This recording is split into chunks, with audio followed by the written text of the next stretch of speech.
Hello student, कसे आहात?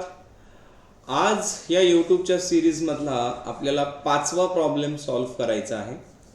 या प्रॉब्लेम्समध्ये म्हणजे हा प्रॉब्लेम्स परीक्षेला बोर्डच्या परीक्षेला जुलै ऑगस्ट या महिन्याच्या दरम्यान मार्च म्हणजे जुलै ऑगस्ट 2022ला प्रश्नपत्रिकेमध्ये आलेला प्रॉब्लेम्स आहे. या सिरीजचा मेन मोटिव्ह आपल्याला हाच आहे की बोर्डच्या प्रश्नपत्रिकेमध्ये जे काही प्रॉब्लेम्स त्यांनी आजपर्यंत विचारलेले आहेत ते प्रॉब्लेम सॉल्व्ह करण्याचा आपला मोटिव्ह आहे.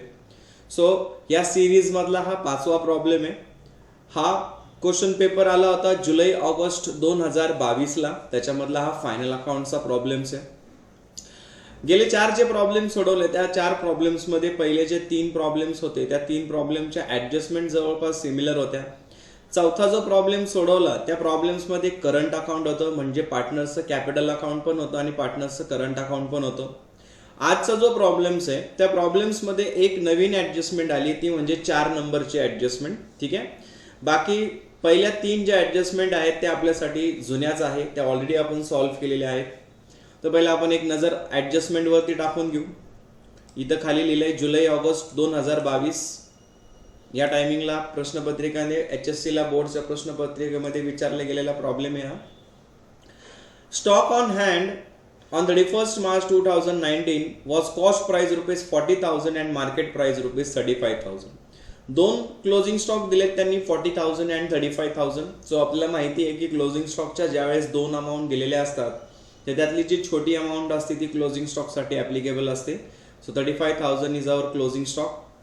Provide RDD 2.5% on sundry debtors. RDD सांगितलंय त्यांनी सन्ड्री डेटर्स वरती 2.5%. डेप्रिसिएशन सांगितलंय त्यांनी फर्निचर वरती 5%. 4. Goods of ₹8,000 destroyed by fire and insurance company admitted a claim of ₹6,000 only. ही थोडीशी नवीन ॲडजस्टमेंट आहे. ॲडजस्टमेंटचा अर्थ काय थोडंसं समजून घेऊ. Goods of ₹8,000 destroyed by fire. 8,000 रुपयांचा माल डिस्ट्रॉयड झाला, नष्ट झाला. कशामुळं? फायरमुळं. म्हणजे 8,000 रुपयांचा माल जळाला. पुढे काय म्हणतात ते? And insurance company admitted a claim of ₹6,000. Insurance कंपनीने किती रुपयांचा क्लेम केला? तर 6,000 रुपये. तर विषय असा असतो की आपण ज्या गोष्टीचा बिझनेस करत असतो बेसिकली त्या गुड्सला किंवा त्या वस्तूला बऱ्याच वेगवेगळ्या कारणांपासून धोका असू शकतो. म्हणजे समजा तुमचं कपड्याचं दुकान असेल तर त्याला फायरचा प्रॉब्लेम असू शकतो, फायरचा धोका असू शकतो. ठीक आहे. तुमचं सोन्याचं दुकान असेल तर लॉस बाय थेफ्ट होऊ शकतो, म्हणजे चोरी होण्याची शक्यता असते. मग असे जे गुड्स आहेत त्याच्यावरती बिझनेसमॅन इन्शुरन्स काढत असतात, म्हणजे आपल्या मालाला इन फ्युचरमध्ये कुठल्या गोष्टीचा धोका नाही झाला पाहिजे आणि जर झाला तर आपलं नुकसान भरून निघालं पाहिजे म्हणून बऱ्याच वेळा बिझनेसमॅन त्यांच्या मालावरती इन्शुरन्स काढत असतात. तर ज्यावेळेस आपण एखाद्या मालावरती इन्शुरन्स काढतो तर तो इन्शुरन्स कंपनी जर तुमचा माल कुठल्या कारणामुळे म्हणजे ज्या कारणासाठी तुम्ही इन्शुरन्स काढलाय त्या कारणामुळे जर तुमचा माल खराब झाला, डिस्ट्रॉयड झाला, तर इन्शुरन्स कंपनी तुमच्या पूर्ण गुड्सचं ॲनालिसिस करते, चेक करते तुमचा किती रुपयांचा माल जळालाय, काय झालंय, आणि त्याच्यावरती इन्शुरन्स कंपनी ठरवते की तुम्हाला किती पैसे द्यायचे. तर बेसिक रूल असा असतो की तुम्ही जेवढ्या मालाचा इन्शुरन्स काढलेला असतो तर इन्शुरन्स कंपनी कधीही तुम्हाला पूर्ण जळालेल्या मालावरती इन्शुरन्स कधीच देत नाही, म्हणजेच तुम्हाला रिफंड अमाऊंट किंवा क्लेम अमाऊंट कधीच देत नाही. तर या प्रॉब्लेम्समध्ये जर बघितलं ॲडजस्टमेंट नंबर 8 मध्ये तर 8,000 रुपयांचा माल डिस्ट्रॉयड झाला. किती रुपयांचा माल डिस्ट्रॉयड झालाय? 8,000. आणि इन्शुरन्स कंपनी किती रुपयांचा क्लेम केलाय? 6,000. म्हणजे इन्शुरन्स कंपनीने किती रुपये पेड केलेत आपल्याला? 6,000 पेड केलेत. म्हणजे याचा अर्थ माल जळाला 8,000चा, मिळाले 6,000 रुपये, 2,000 रुपयांचा काय झाला? लॉस. म्हणजेच काय की इन्शुरन्स कंपनीने कधीही नुकसान भरपाई पूर्ण देत नाही. ठीक आहे. जर या मालावरती इन्शुरन्स काढलाच नसता तर आपला सगळ्याच्या सगळ्या माल लॉस झाला असता, म्हणजे आपल्याला 1 रुपया मिळाला नसता. मग त्याच्यापेक्षा इन्शुरन्स काढल्यामुळं तुम्हाला 6,000 रुपयांचे तरी पैसे मिळाले, 6,000 रुपयांचा माल तरी तुमचा सेव्ह झाला. म्हणजेच काय की कुठल्याही मालाचा इन्शुरन्स काढणे हा गरजेचा आहे. ठीक आहे. जसं तुमचं रिस्क असेल, जसं तुमचं गुड्स असेल, त्या मालाच्या रिस्कवरती तुम्ही इन्शुरन्स काढले पाहिजे. सो चला आज आपण हा प्रॉब्लेम सॉल्व्ह करू. छोटा प्रॉब्लेम्स आहे, लवकर होईल हा प्रॉब्लेम. तो वेळ वाया न घालवता पहिल्या ॲडजस्टमेंटकडे वळूयात. पहिली ॲडजस्टमेंट आहे stock on hand on 31st March 2019 was cost price ₹40,000 and market price ₹35,000. म्हणजे या प्रॉब्लेम्समध्ये त्यांनी क्लोजिंग स्टॉक दिलाय 2, एक 40,000 दिलाय आणि दुसरा 35,000 दिलाय. तर आपल्याला माहिती आहे क्लोजिंग स्टॉक आपण ट्रेडिंग अकाउंटच्या क्रेडिट साईडला लिहितो. मग आता ट्रेडिंग अकाउंटच्या क्रेडिट साईडला आपण लिहू क्लोजिंग स्टॉक आणि तो 40,000 रुपये लिहायचा नाही, आपल्याला 35,000 लिहायचा आहे. मग इथं आपलं प्रिपरेशन ऑलरेडी झालेलं आहे. हे आपलं बॅलन्स शीट आहे, हे प्रॉफिट अँड लॉस अकाउंट आहे आणि वरती काय आहे ट्रेडिंग अकाउंट. ट्रेडिंग अकाउंटला क्रेडिट साईडला पहिला आपण सेल्स लिहितो. सेल्स रिटर्न असेल तर ते मायनस करावे लागतात. त्याच्यानंतर आत्ताच आपण गुड्स डिस्ट्रॉयड बाय फायरची ऍडजस्टमेंट वाचली, म्हणजे तिच्यासाठी आपल्याला जागा सोडावं लागेल. तर बेसिकली 1, 2, 3 आणि 4 म्हणजे वरच्या 3 ओळी जागा सोडून मी त्याच्या खाली लिहितो by closing stock, bye closing stock. आणि हा क्लोजिंग स्टॉक आपला आहे 35,000, 35,000. किती दिलाय क्लोजिंग स्टॉक? 35,000. हा क्लोजिंग स्टॉक म्हणजे तुमच्या बिझनेसमध्ये राहिलेला स्टॉक, उरलेला स्टॉक जो अजून तुमचा विकायचा आहे, एंड ऑफ द इयरचा स्टॉक. आणि हा स्टॉक तुमचा जोपर्यंत विकत नाही तोपर्यंत तुमचं ॲसेट आहे, म्हणून बॅलन्स शीटच्या ॲसेट साईडला लिहून टाको क्लोजिंग स्टॉक. झालं? आणि तो आहे 35,000. लास्ट लेक्चरला सांगितलं होतं मी क्लोजिंग स्टॉक तुम्ही टॉपला लिहिला तरी चालेल किंवा थोडीशी जागा सोडून खाली लिहिला तरी चालेल, तुमचा प्रॉब्लेम चुकीचा नाहीये. क्लोजिंग स्टॉक हा वर्षाच्या शेवटी सापडतो म्हणून ॲसेट्समध्ये सगळ्यात एंडिंगला लिहितात. बट तुम्ही वरती जरी लिहिला तरी काही प्रॉब्लेम्स नाही, त्याच्यामध्ये काही अडचण नाहीये, तुमचा प्रॉब्लेम 100% बरोबर आहे. नेक्स्ट पुढे काय दिले बघा. फर्स्ट ऍडजस्टमेंट आपली संपली. Provide RDD 2.5% on sundry debtors. RDD किती पर्सेंट दिलाय त्यांनी? 2.5%. RDD मीन्स ज्या डेटर्स वरती आपल्याला शंका आहेत की ही लोक आपले पैसे देतील का नाही देतील, अशा डेटर्सला म्हणतात RDD. तर RDD ही कॅल्क्युलेट करतात डेटर्स वरती. तर या प्रॉब्लेम्स मध्ये सन्ड्री डेटर्स किती आहेत बघा बरं. या प्रॉब्लेम्स मध्ये सन्ड्री डेटर्स शोधू आपण. Stock, purchases, salary, wages, printing and stationery आणि त्याच्या खाली काय दिलंय? Sundry debtors. सन्ड्री डेटर्स म्हणजे काय? ज्या लोकांना आपण क्रेडिटवरती माल विकलाय पण त्यांच्याकडनं अजून आपल्याला पैसे मिळाले नाहीयेत, ज्यांच्याकडनं आपल्याला पैसे घ्यायचे त्यांना म्हणतात डेटर्स. मग ते डेटर्स दिलेत त्यांनी 43,000, 43,000. मग हे डेटर्स आपले ॲसेट्स असल्या कारणामुळं फक्त पहिल्यांदा बॅलन्स शीटच्या ॲसेट साईडला आपण इकडे लिहून टाकू sundry debtors.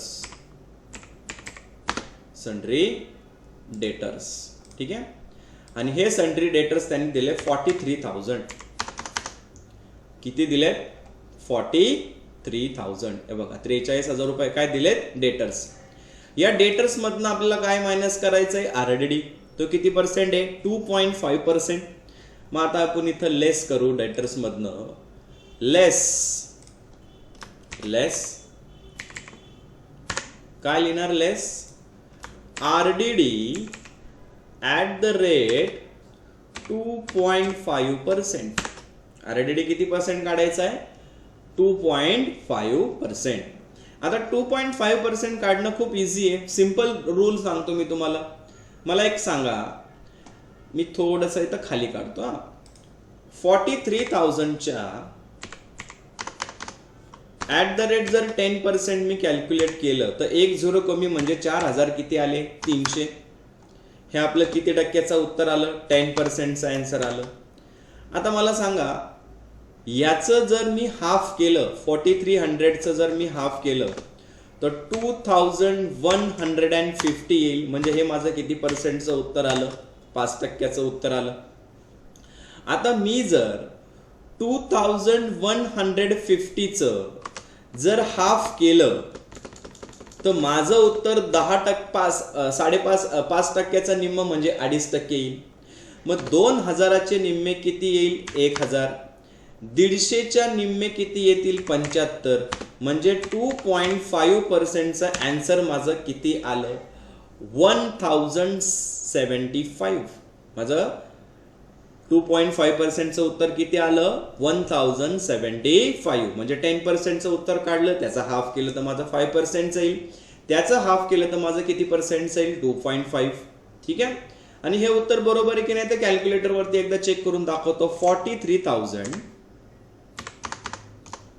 Into 2.5 divided by 100 किती उत्तर आलं? 1075. सो पॉइंट मध्ये जरी तुम्हाला आन्सर काढायचा असेल तरी ते अवघड नाही आहे, सिंपल आहे. मग आता आपण काय करू, इथं लिहून टाकू आपलं RDD 1075 आणि हे 1075 जर त्याच्यातनं मायनस केले तर उत्तर येईल 41,925.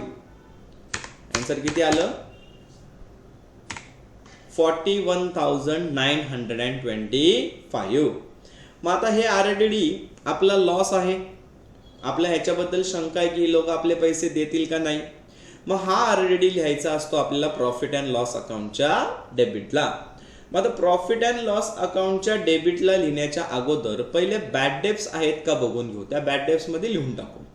बॅड डेब्ट्स किती आहेत? 500. बॅड डेब्ट्स म्हणजे आपले पैसे काय केले? बुडवले. मग आता आपण काय करू, इथं प्रॉफिट अँड लॉस अकाउंटच्या डेबिटला लिहून घेऊ 2 बॅड डेब्ट्स. ते बॅड डेब्ट्स होते 500. ह्याच्यामध्ये काय करू? ऍड.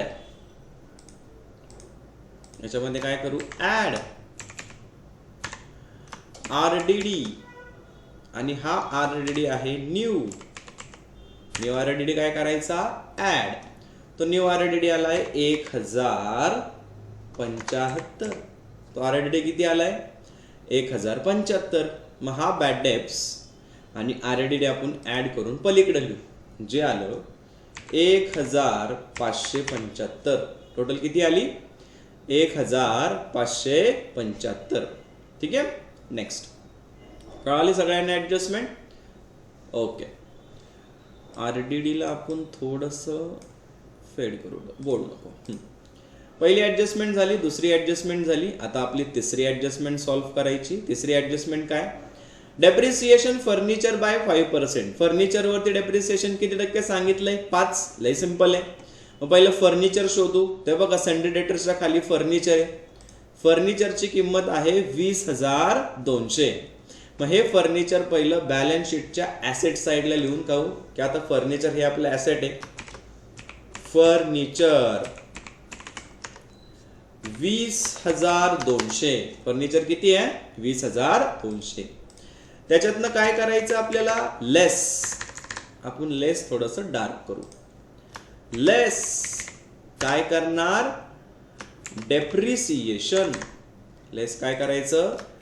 डेप्रिसिएशन. डार्क नको मला.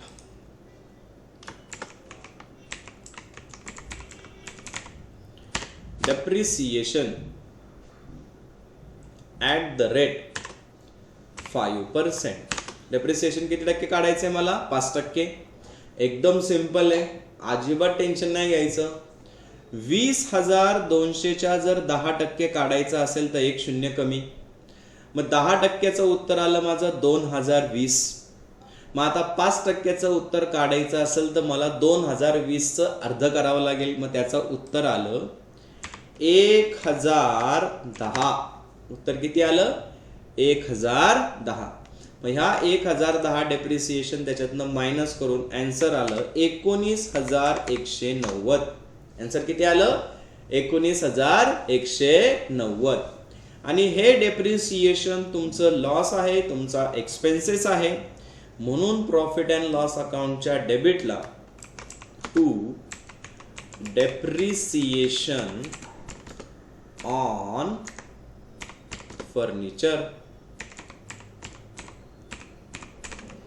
आणि ते डेप्रिसिएशन आलं फर्निचर वरती 1010.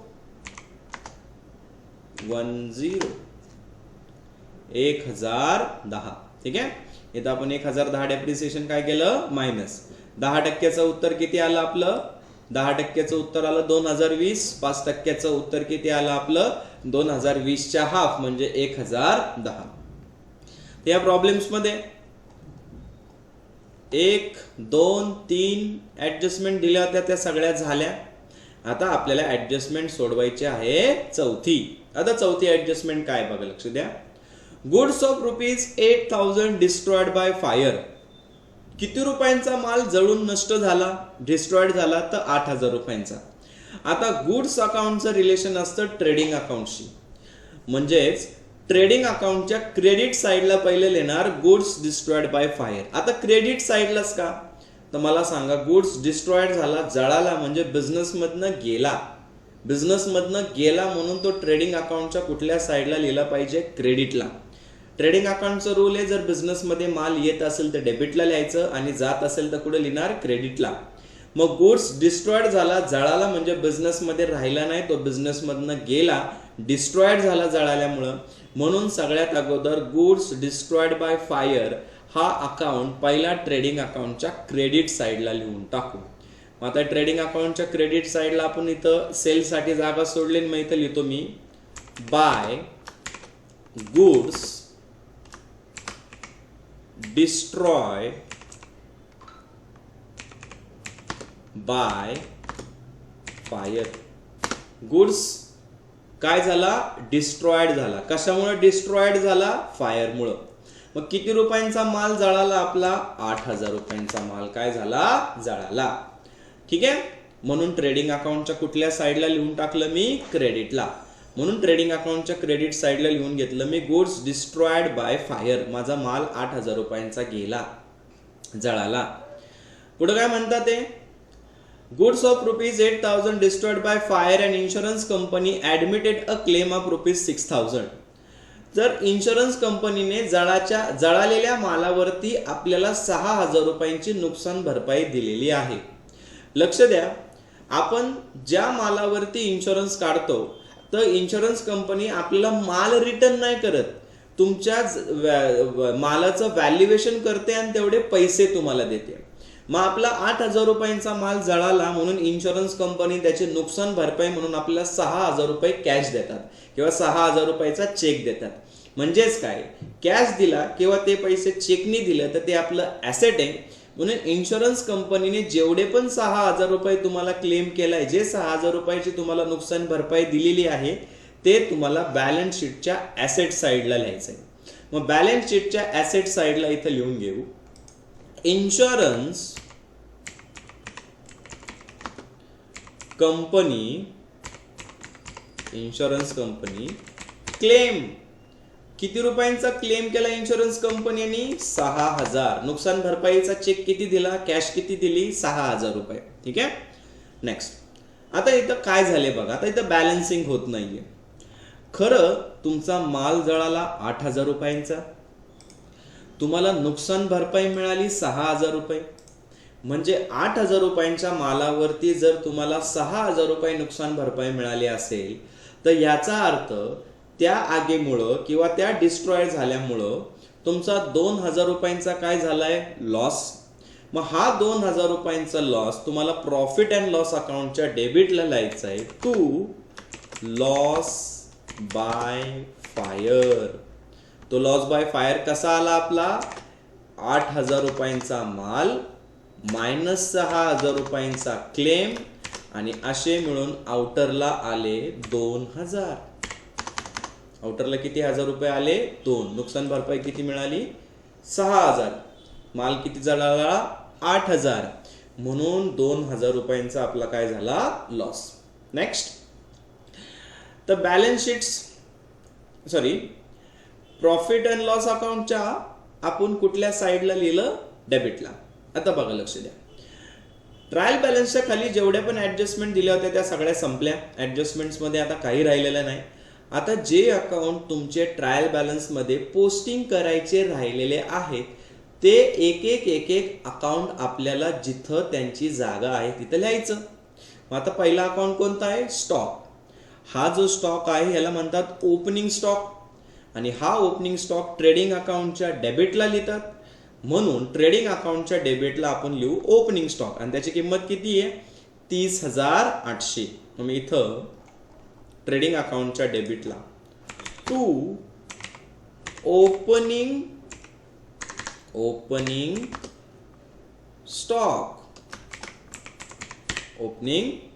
स्टॉक. किती ओपनिंग स्टॉक? 30,800. परत एकदा चेक करू.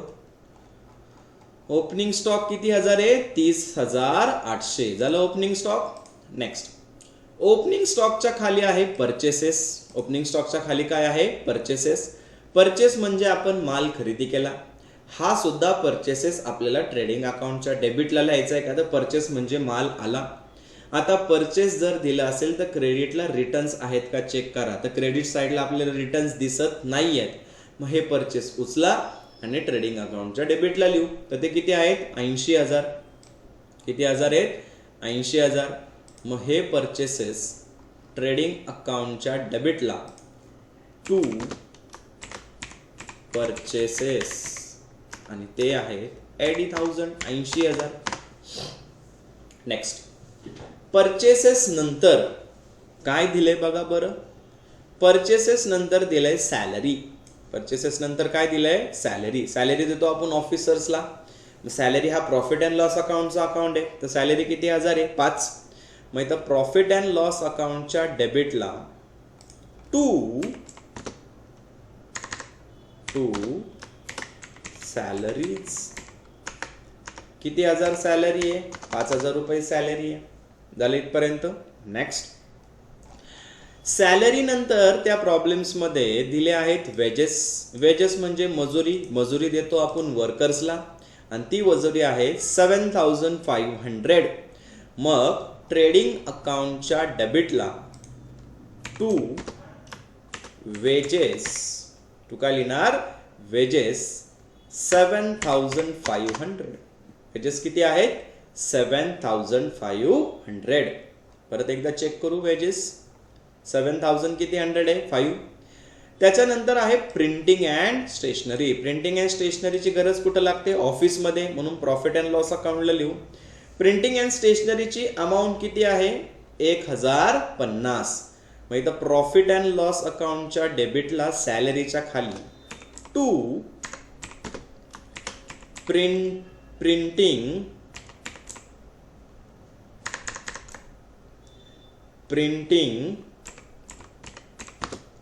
And stationery. Printing and stationery. Printing and stationery किती आहे? 1,050. 1,050 हे काय? Printing and stationery. Printing and stationery नंतर इथं प्रिंटिंग अँड स्टेशनरी होती 1,050. त्याच्यानंतर होतं सन्ड्री डेटर्स. सन्ड्री डेटर्स वरती RDD कॅल्क्युलेट केलं, ते ऑलरेडी झाले. त्याच्या खाली फर्निचर आहे. फर्निचरवरती डेप्रिसिएशन होतं, ते सुद्धा ऑलरेडी झाले. आता आहे ॲडव्हर्टाइजमेंट. ॲडव्हर्टाइजमेंट हा प्रॉफिट अँड लॉस अकाउंटचा अकाउंट आहे. सो ॲडव्हर्टाइजमेंट दिली आहे 30,000. मग इथं प्रॉफिट अँड लॉस अकाउंटच्या डेबिटला टू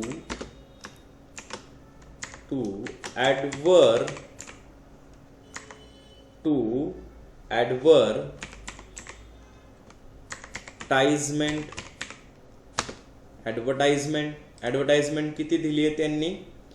30,000. ॲडव्हर्टाइजमेंटची अमाऊंट किती दिली आहे? 30,000. ॲडव्हर्टाइजमेंट किती आहे? 30. ॲडव्हर्टाइजमेंटच्या खाली आहे बॅड डेप्स. तर हे बॅड डेप्स आपण मगाशीच लिहिले आहेत. RDDची ॲडजस्टमेंट केली होती, त्याच्यामध्ये बॅड डेप्स आपण काय करून टाकले? ॲड करून टाकले, नाउटरला लिहिले. त्यानंतर आहे कॅश इन हँड. ऑलरेडी सगळ्यांना माहिती पैसा हे आपलं ॲसेट आहे, ते नाही विसरू शकत. सो कॅश इन हँड आपल्याला ॲसेटला लिहायचं आहे, ते आहे 7,000.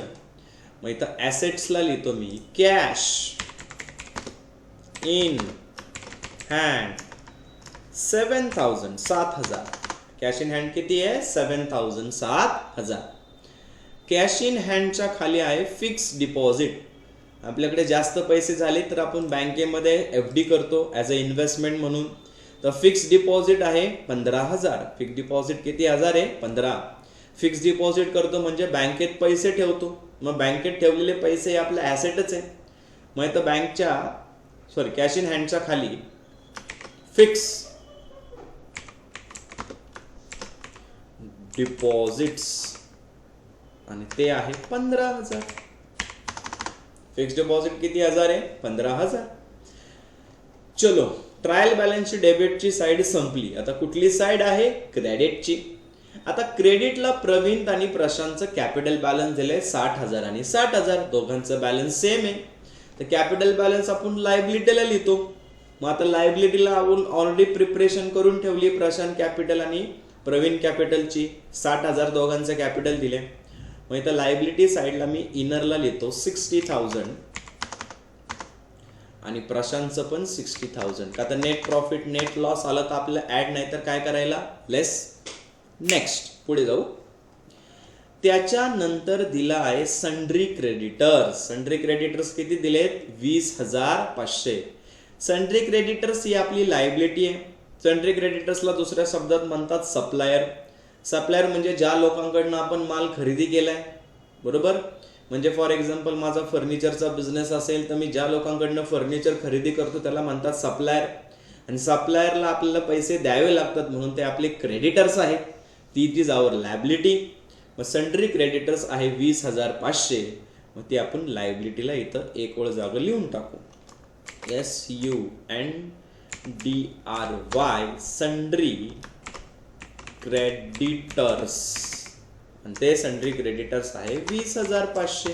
20,500. चलो नेक्स्ट. सन्ड्री क्रेडिटर्स नंतर त्यांनी दिलेत सेल्स. काय दिले आहेत? सेल्स. सेल्स आहेत 99,500. 99,550. सॉरी, 99,550 आहे. 99,550. सेल्स म्हणजे माल विकला. विकला म्हणजे बिझनेस मधनं गेला म्हणून ट्रेडिंग अकाउंटच्या क्रेडिटला. By sales 99,550. 99,550. ठीक आहे. तर आपल्या ट्रेडिंग अकाउंटचा पार्ट होता तो संपला. आता ट्रेडिंग अकाउंटचा हा जो क्लोजिंग स्टॉक आहे ना, तो मी थोडासा उचलतो, त्याला कट करतो आणि इथं पेस्ट करतो. असं होतंय का? मला वाटतं मी डायरेक्ट लिहितो by closing stock 35,000. Okay, no problem. आता माझा ट्रेडिंग अकाउंट थोडासा व्यवस्थित दिसतोय. बघा, लक्ष द्या. प्रॉब्लेम्स मध्ये जेवढ्या पण ऍडजस्टमेंट होत्या त्या सगळ्या संपल्या. जे पण पोस्टिंग होतं ते सगळं संपलं. आता असं जर असेल तर आता आपल्याला प्रॉब्लेम्स काय करायचं आहे? क्लोज. तर नेहमीप्रमाणे प्रॉब्लेम क्लोज करत असताना ट्रेडिंग अकाउंटची कुठली साईड करायची? आपल्याला क्रेडिटची साईडची टोटल करू. चला करूया. 99,550 प्लस 8,000 प्लस 35,000. सो क्रेडिटची टोटल आली 1,42,550. 1,42,550. सेम इकडे पण लिहितो 1,42,550. आता ह्या 1,42,550 मधून आपल्याला हे एक्सपेन्सेस जे आहे डेबिटला ते सगळे काय करायचे? लेस. फर्स्ट लेस करू 30,800. 30,800 मायनस 80,000 मायनस 7,500. म्हणजे आपला ग्रॉस प्रॉफिट आला 24,250. ग्रॉस प्रॉफिट किती आला? 24,250. मग मी इथं लिहितो by gross profit carried down. किती आला तो? 24,250. 24,250. आता हा जो ग्रॉस प्रॉफिट आहे तो मी प्रॉफिट अँड लॉस अकाउंटच्या क्रेडिटला लिहितो का? तर तो ग्रॉस प्रॉफिट आहे म्हणून मी इथं लिहितो by gross profit brought down.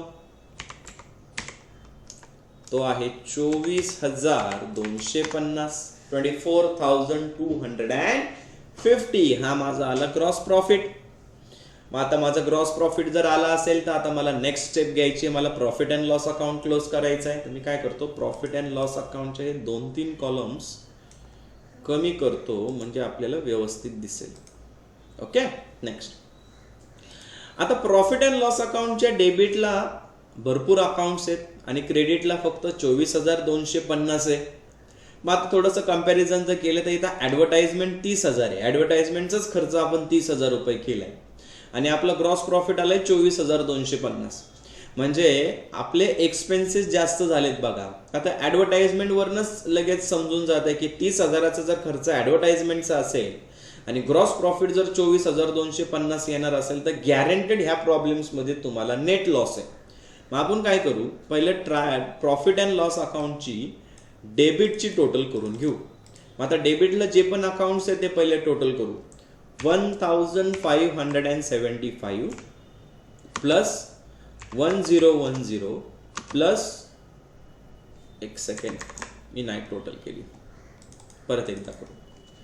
1,575 plus 1010 plus 2,000 plus 5,000 plus 1050 plus 30,000. So total जो काही एक्सपेन्सेस आहे तो आला 40,635. किती आला? 40,635. मग इथं लिहितो मी 40,000. 40,635.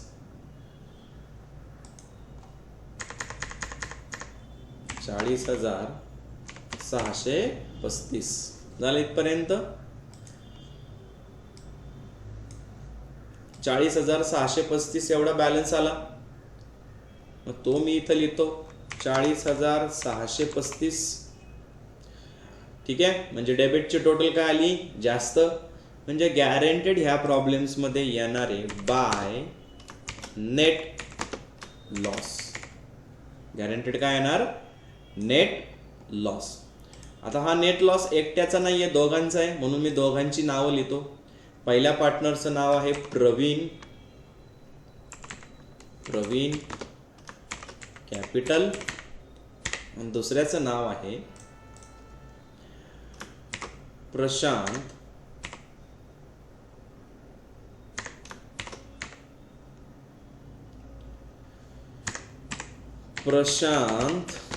कॅपिटल.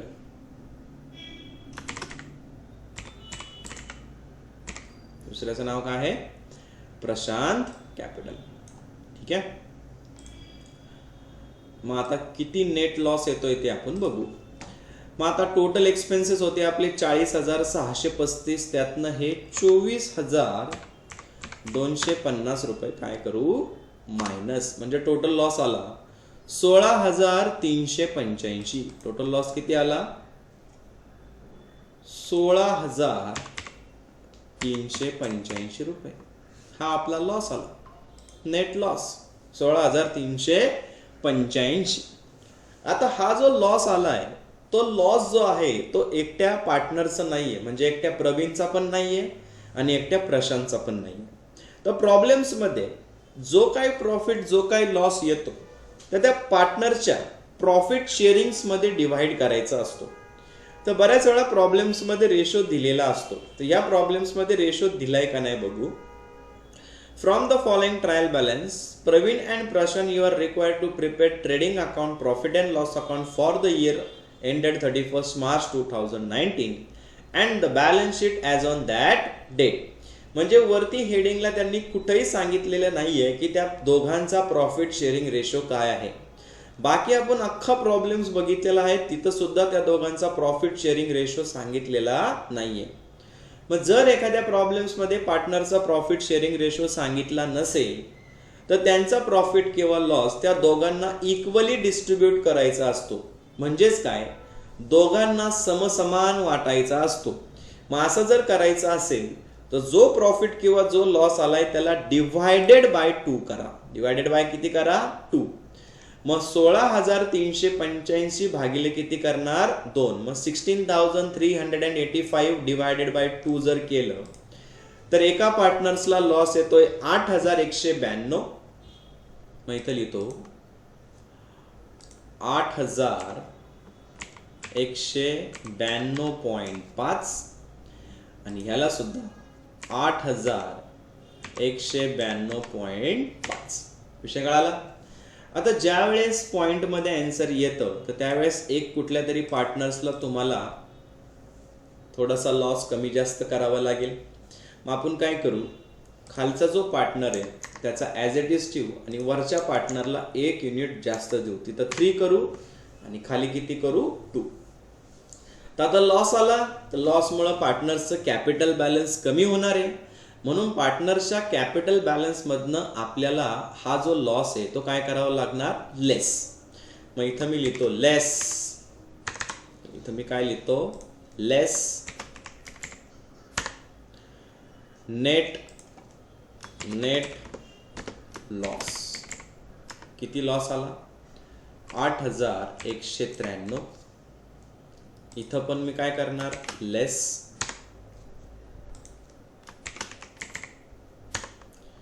Net loss. नेट काय लिहितो मी, लॉस.